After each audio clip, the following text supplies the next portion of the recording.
just don't be in a hurry of completing the exam. Many people do that. Many people complete their exam in like 2.5 hours. Don't do it. Take time on every question, on every case, on every option. Think properly, analyze properly, and then submit your answers. And I think it will help, and you'll do well.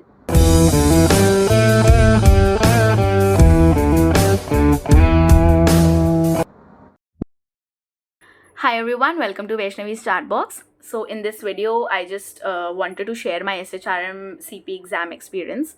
It might help a lot of people who are going to appear it in few days or maybe next year. So earlier, like they used to conduct the exam in online mode. Like due to COVID, they were conducting. Before COVID, it was in offline only. So this year also, we registered for the online mode, but they cancelled all the registrations and later on and asked us to register again for slots in the offline mode. So the nearest center for me, it was Bangalore, and I registered for a slot in February. So few days back only I appeared for the exam, and I'll just share my experience, how it went like, and how were the things.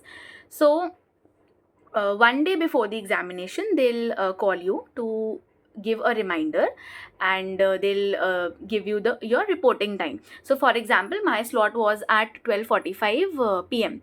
So they asked me to report at 11 a.m. So we have like an ample amount of time in between.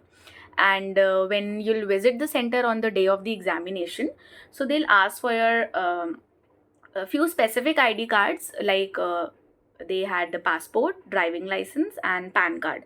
And then like before the exam, you receive an email, so a lot of like a set of instructions are there, so you can read it from there also, like what other ID cards are acceptable.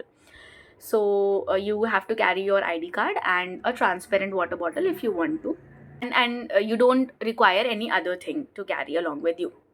Now they provide lockers, so you can put your valuables over there, like if you're carrying a laptop or a maybe your mobile phone or any other thing, so you can keep it in those lockers, and you can take those take the key along with you in the examination hall.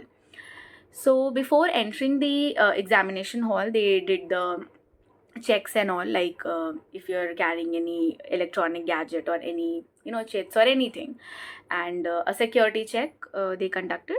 And then they'll provide you a transparent board and markers in case you want to jot down anything.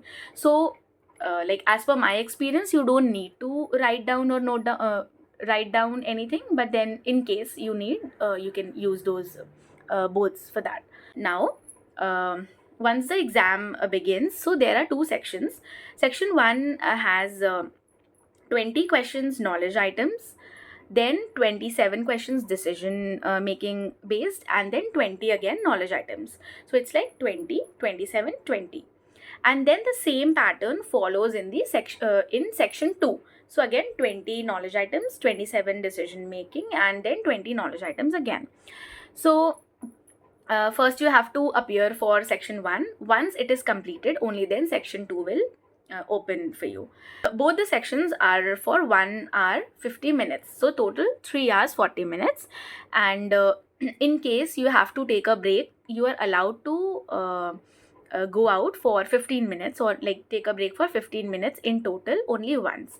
But your timer will not stop, so it will keep on running, and you can go out again. When you'll come back, they will conduct the check, like the security check and all. So everything should be covered in those 15 minutes only. And according to me, what I would suggest, if you want to take a break, so what you can do, appear for section 1. Towards the end of section 1, you might have like maybe 10-15 minutes left, or maybe more than that sometimes. So you can take a break in those 10 minutes and then quickly come back before your section 2 starts.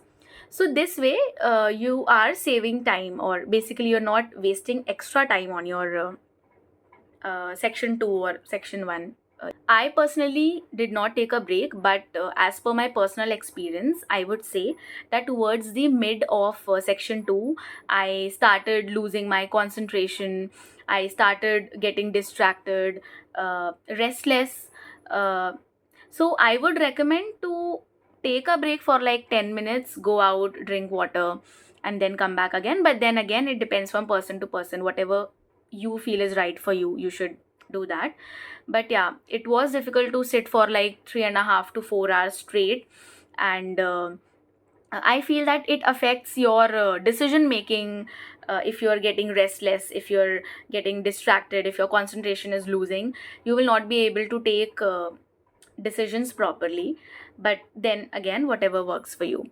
So now, when you are done with section 2, you will be provided a feedback survey form kind of a thing. Once you submit that feedback, then you will receive your result on the screen. So it will be mentioned if you have passed or failed. And apart from this, after some time, you'll also receive an email stating your result, if you have cleared it or not.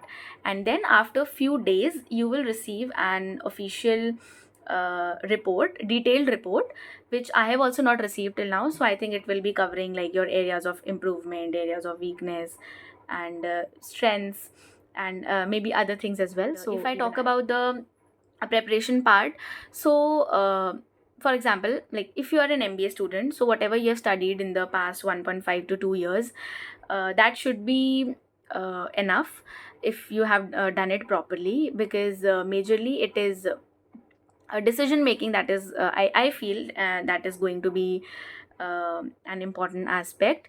And it you need to analyze the things properly, take time to think, take time to analyze each option, 3 to 4 options whatever are provided, and then analyze and decide on what answer could be the best amongst the given options.